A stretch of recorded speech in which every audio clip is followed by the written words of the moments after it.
धुळे लोकसभा मतदारसंघात मालेगाव शहराचा प्रभाव मोठा आहे। संपूर्ण मालेगाव शहराचं समाजकारण आणि अर्थकारण यंत्रमाग उद्योगावर अवलंबून आहे। वर्षाला हजारो कोटींचा उलाढाल असलेला यंत्रमाग अडचणीत सापडला आहे। निवडणुकीच्या पार्श्वभूमीवर इथल्या कामगारांशी बातचीत केली आहे आमचे प्रतिनिधी प्रफुल्ल साळुंखे यांनी।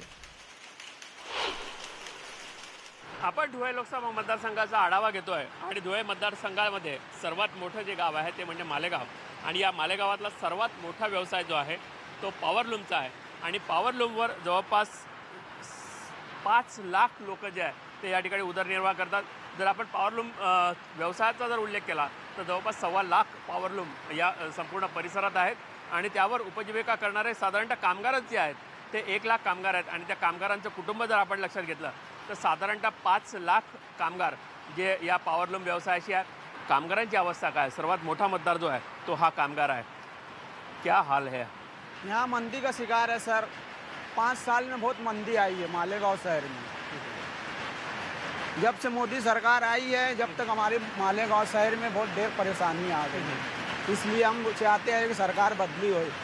5 साल में हमारा पहले बहुत अच्छा था, अब GST लग गई, नोटबंदी में बहुत ढेर परेशानी हो गई। गरीब आदमी एकदम मर चुका है सर।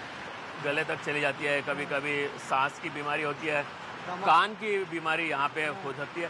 इससे और आपका जो तनख्वाह है सब 300 रुपये में 12 घंटे काम करना पड़ता है। हाँ, 300 रुपये में 12 घंटा ड्यूटी होती है और उसके अलावा फिर स्कूल की पढ़ाई, बच्चे की घर खर्चा और अपने आप को खर्चा, मेडिकल खर्चा और जो भी मंदी के पीरियड में महंगाई बहुत ज़्यादा हो गई है तो हमें इसमें बहुत तकलीफ़ होती है। महंगाई बहुत ज़्यादा हो गई है और तनख्वाह कम हो गई है। मजदूरी वही है जो पहले थी, आज भी वही है।